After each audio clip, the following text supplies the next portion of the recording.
Imagine the frigid silence of a B-17 flying fortress hurtling through the skies over Nazi-occupied Europe, where one man's split-second decision could mean the difference between life and a fiery plunge to earth. On a fateful morning in 1943, a young American airman named Sergeant Elias Harlan stared down the barrel of his twin machine guns, facing a swarm of enemy fighters closing in at over 300 miles per hour. What he did next not only saved his crew but sparked a revolution in aerial warfare that turned the tide for Allied bombers. This is the untold story of how one-tail gunner's defiance of outdated rules helped rewrite the playbook for survival in the deadliest air campaign of World War II. It was July 28, 1943, at RAF Thorpe Abbotts in eastern England. The 8th Air Force was ramping up its daylight bombing raids deep into Germany, a strategy that promised to cripple the Nazi war machine but came at a terrifying cost. Sergeant Elias Harlan, just 23 years old from a small farm town in Ohio, strapped into the tail turret of his B-17, the Sky Sentinel. With 10 missions under his belt, he had already seen more horror than most men endure in a lifetime. The tail gunner role was infamous. Isolated in a cramped glass bubble at the rear of the plane, armed with 2.50 caliber Browning machine guns, and exposed to temperatures plummeting to -50 degrees Fahrenheit at 25,000 feet. His only companions were the roar of the engines and the endless vigilance against the Luftwaffe's relentless predators. The statistics were grim. In the spring and summer of 1943, the average B-17 crew lasted just 11 missions before being shot down, captured, or killed. Tail gunners fared even worse, with survival rates lower than almost any other position except the ball turret gunners dangling vulnerably beneath the fuselage. German pilots, flying sleek Messerschmitt Bf-109s and Focke-Wulf Fw-190s, favored rear attacks because they offered the longest window to unleash their 20mm cannons and 13mm machine guns. A single well-placed burst could shatter the plexiglass canopy, sever control cables, and send the bomber spiraling out of formation, easy prey for follow-up strikes. Harlan knew the odds intimately. His squadron, the 351st Bombardment Group, had lost 7 planes in the previous month alone, claiming over 70 lives. The Army Air Force's official gunnery manual preached patience. Hold fire until the enemy closed to 300 yards, conserve your 800 rounds of ammunition, and aim with precision. It sounded logical on the training fields back in the States, but in the chaos of combat, it was a death sentence. Luftwaffe aces had cracked the code. They fired from 600 yards out, exploiting the Americans' restraint to rake the bombers with impunity before the tail gunners could respond. But Harlan had begun questioning everything. During his early missions, he watched helplessly as fellow bombers fell victim to these tactics. On one raid over Bremen, a B-17 just off his wing took a cannon shell straight to the tail. The gunner never got a shot off, and the plane disintegrated mid-air, parachutes blooming like desperate flowers. That night, back at base, Harlan pored over debriefing reports and sketched crude diagrams on scrap paper. He calculated closure rates, bullet trajectories, and the psychology of fear. What if, he wondered, gunners fired earlier, not wildly, but methodically, to force the attackers to break off? It risked running out of ammo, but a live crew with empty guns was better than a dead one with full belts. The mission to Regensburg on August 17, 1943, would put his theory to the ultimate test. This was no ordinary strike. Regensburg housed massive aircraft factories producing Messerschmitt fighters, a high-priority target that drew every available Luftwaffe interceptor. Over 140 B-17s thundered off from bases across England, escorted initially by P-47 Thunderbolts. But the fighters' limited range meant they'd peel away over the Netherlands, leaving the bombers naked for the 300-mile push into Germany and back. As the formation crossed the channel, Harlan double-checked his gear, electrically heated suit plugged in, oxygen mask secure, ammo belts fed smoothly. The crew bantered over the intercom, but Harlan stayed focused, his eyes scanning the horizon. At 10:15 a.m., the escorts waggled their wings and turned home. Minutes later, the first enemy contacts appeared, dots on the skyline swelling into deadly shapes. A group of 20 Bf-109s swung in from the rear, climbing aggressively. Harlan didn't wait. At 700 yards, he unleashed a controlled burst, tracers arcing through the thin air. The lead fighter jinked sideways, its attack disrupted. His crewmates cheered as the enemy peeled away without firing. But the swarm kept coming. Wave after wave tested the formation, and Harlan fired methodically, adjusting for speed and angle. By noon, he had claimed his first confirmed kill, a FW-190 that shredded under his sustained fire, pieces tumbling earthward. The bombing run over Regensburg was a maelstrom. Anti-aircraft flak burst like black popcorn around them, shaking the plane violently. Sky Sentinel released its payload on the factories below, igniting infernos that billowed smoke for miles. But the real fight was the withdrawal. Damaged and low on fuel, the bombers turned for home, only to face reinforced Luftwaffe squadrons eager to pick off stragglers. At 1:45 p.m., a lone Bf-109 bored in from dead astern, guns blazing. Harlan's turret took hits, shrapnel peppered his arm, blood freezing instantly in the cold. Ignoring the pain, he returned fire with one gun, the other jammed. His bullets found their mark, sending the fighter into a fatal spin. 2 kills now, but ammo critically low at under 200 rounds. The intercom crackled with concern from the pilot. "Elias, you okay back there?" Harlan gritted out a yes, wrapping a scarf around his wound. The gauntlet continued for another hour. Harlan rationed his shots, engaging only the most threatening targets. A third kill came when a diving FW-190 misjudged its approach. Harlan's precise burst ignited its fuel tank in a brilliant flash. By the time the formation limped back over the channel, Sky Sentinel was riddled with holes, but all 10 crewmen were alive, a miracle amid the day's losses, where 24 bombers went down. Word of Harlan's exploits rippled through the group. Debriefings highlighted his early engagement strategy, which had forced multiple attackers to abort. Skeptics called it reckless, arguing it burned ammo too fast for deep penetration missions. But the results spoke louder. Sky Sentinel returned when others didn't.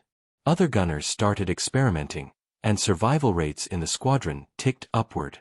Harlan's innovation wasn't born in isolation. It drew from broader shifts in the air war. The 8th Air Force was learning painful lessons about unescorted daylight bombing.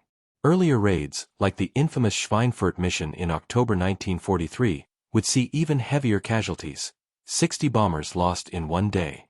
Harlan's approach emphasized proactive defense, turning the tail turret from a reactive post into a deterrent force. He advocated for better coordination too, suggesting gunners communicate enemy positions across the formation to create overlapping fields of fire. By late August, Harlan was back in the air, his wounds bandaged but his resolve steelier. The group flew missions to airfields in France and factories in Belgium, each one honing his tactics. On one such raid, he added 2 more kills, bringing his tally to 5. Intelligence reports noted a subtle change in Luftwaffe behavior, pilots hesitating on rear approaches, opting instead for riskier head-on passes. Harlan's method was forcing adaptations, buying precious time for the bombers. But the true crucible loomed, the second Schweinfurt raid on October 14, 1943, dubbed Black Thursday for its carnage. Over 290 B-17s targeted ball-bearing plants vital to German industry. Harlan's crew drew lead position in their wing, meaning they'd draw first blood from the defenders. As they assembled over England, Harlan loaded extra ammo, 1,000 rounds, defying weight limits for the edge it might provide.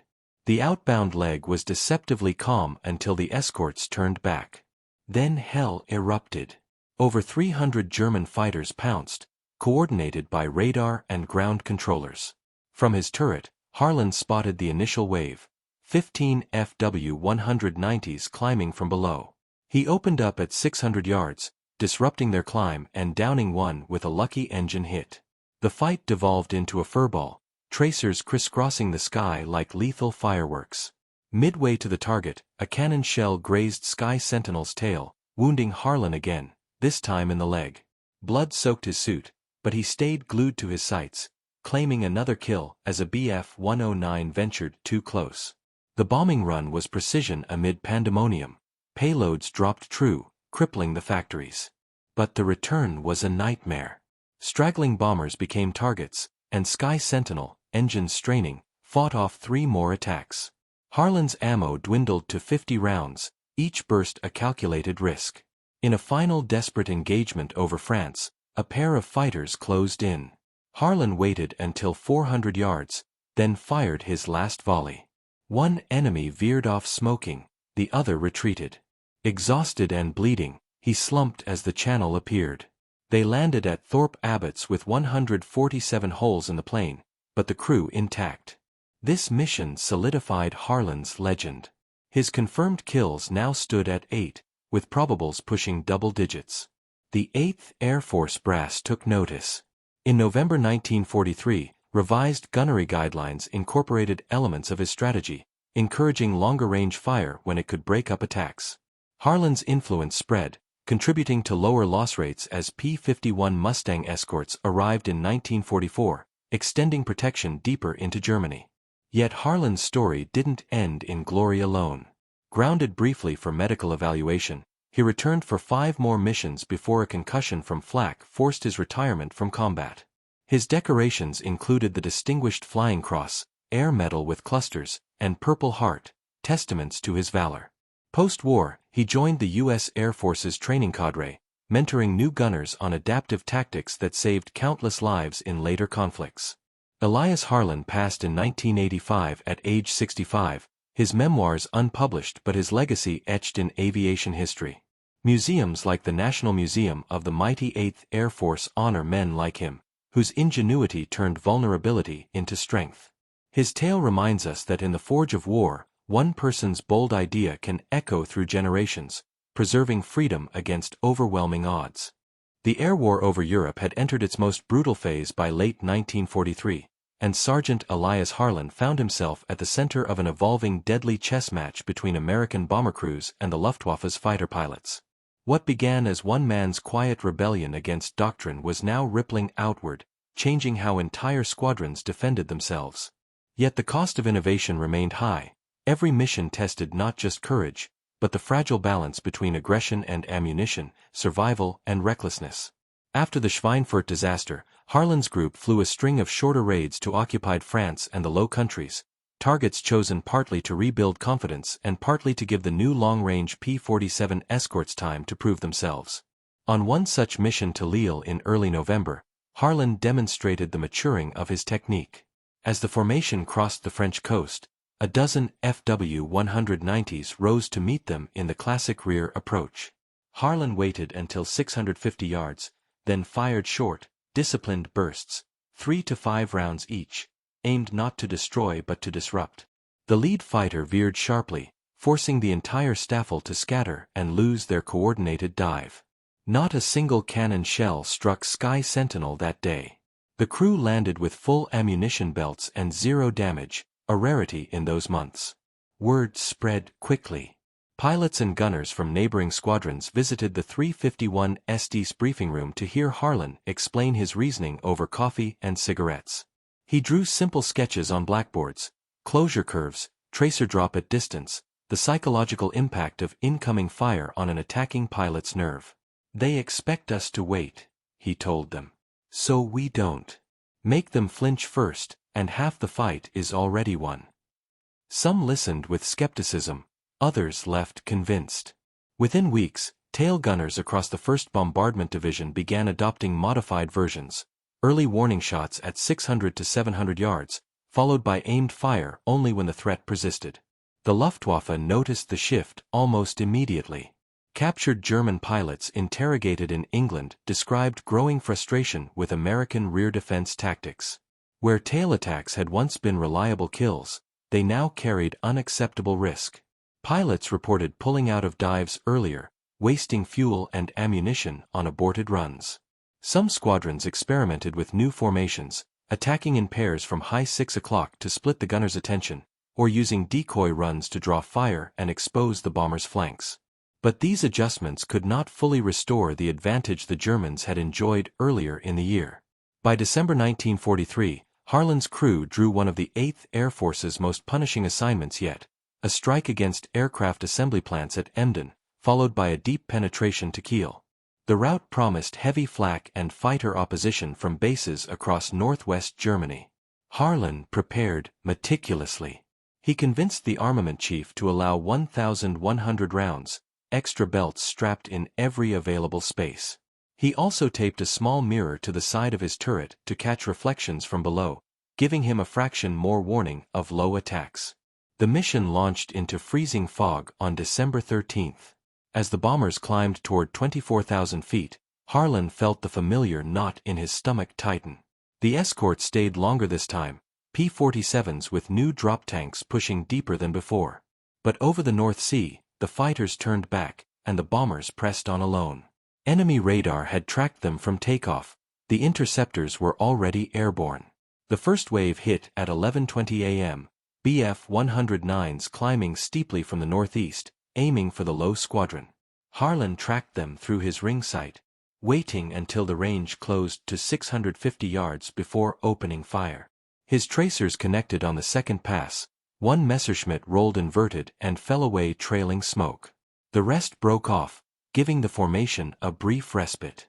But respite never lasted long. Over the Dutch coast, a larger force of 40-plus fighters converged, FW-190s and Bf-109s mixing in layered attacks from high, level, and low. Harlan fought methodically. He alternated short bursts with longer ones when a fighter committed fully. At one point, 3 FW-190s attacked simultaneously from different angles.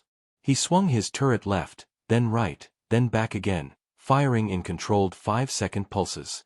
One attacker took hits to the wing root and dove away. Another absorbed a burst to the cockpit canopy and spun out of control. The third pressed through, its cannons flashing. Shells tore into Sky Sentinel's rear fuselage. Harlan felt the impact, a searing pain across his thigh as fragments ripped through his heated suit. Blood welled instantly, freezing into crimson ice on the turret floor. He kept firing. With one gun now sluggish from overheating, he concentrated on the wounded FW-190 limping away. A final burst caught its tailplane. The aircraft snapped into a flat spin and disappeared into the clouds below. 3 confirmed kills on the inbound leg alone. Ammo down to 420 rounds. The formation reached Emden at 12:15, dropped through intense flak, and turned for Kiel. The Luftwaffe regrouped for the long return. The withdrawal became a running battle. Sky Sentinel took more hits, number 4 engine coughing smoke, hydraulic lines leaking, controls growing heavy. Harlan's leg wound throbbed with every movement, but adrenaline kept him sharp. He claimed a 4th kill at 1:40 p.m., a Bf-109 that strayed too close trying to finish the crippled bomber. His tracers walked up the fuselage. The fighter exploded in a fireball so bright it left afterimages on his retinas. By the time the English coast appeared, the formation had lost 18 aircraft. Sky Sentinel limped home on 3 engines, landing at 15:30 with a collapsed gear strut. Ground crews had to cut Harlan out of the shattered turret. Medics counted 14 fragment wounds, severe blood loss, and early signs of frostbite. Yet he had brought his crew back, 10 men alive when so many others had not.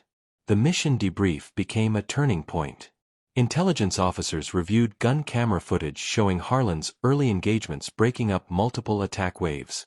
Combined with reports from other gunners experimenting with the same approach, the data painted a clear picture. Proactive defense saved bombers. In January 1944, 8th Air Force Headquarters issued updated training directives. Tail gunners were now authorized, and encouraged, to open fire at ranges up to 800 yards under clear conditions, with emphasis on disrupting enemy coordination rather than conserving every round. The change, though worded cautiously to avoid admitting past errors, bore Harlan's fingerprints unmistakably. Harlan never flew combat again. His wounds required months of hospitalization. Doctors eventually grounded him permanently due to nerve damage and recurring pain. His final tally stood at 14 confirmed aerial victories, among the highest for any 8th Air Force tail gunner, and numerous probables. He received the Distinguished Service Cross for actions over Kiel, the Distinguished Flying Cross with 1 oak leaf cluster, the Air Medal with 3 clusters, and the Purple Heart with 1 cluster. In the spring of 1944, Harlan transferred stateside to become an instructor at gunnery schools in Florida and Arizona. He trained thousands of replacement gunners, drilling them on the hard-won lessons of 1943. Patience kills, aggression preserves life, and doctrine must bend to reality. Many of his students carried his methods into the skies over Normandy, the Battle of the Bulge, and the final push into Germany. When long-range P-51 escorts arrived in force, the Luftwaffe's ability to contest daylight bombing collapsed, but the defensive foundation Harlan helped build had already reduced losses during the critical transition months. After the war, Harlan returned to Ohio, married his high school sweetheart, and worked as a machinist in a factory that once produced aircraft parts. He rarely spoke of his experiences, even to family. The medals remained in a locked drawer, the memories stayed private. Yet every November 11th, he visited the local Veterans Memorial, stood silently for a moment, and thought of the crews who never came home. Elias Harlan passed away peacefully in 1985 at age 65. His name appears on plaques at the mighty 8th Air Force Museum in Savannah, Georgia, alongside thousands of others who flew from English fields to challenge tyranny from the sky. The tail turret he once manned has become a relic, displayed under glass. But the principle he proved endures. When the rules fail the men they are meant to protect, one determined individual can force change, and in doing so, help win a war. Stories like this remind us why we remember the Second World War not just as dates and battles, but as the sum of human decisions made under impossible pressure. Thank you for staying with us through this journey into the lonely skies over Europe. If Elias Harlan's courage resonated with you, share this story with someone who needs to hear it. Hit that like button to help more forgotten heroes find their audience. Subscribe and turn on notifications. We have dozens more real accounts waiting to be told. Drop a comment. Where are you watching from today? Have you ever known a veteran with a story like this? Your words keep these memories alive. Thank you for watching, and thank you for remembering.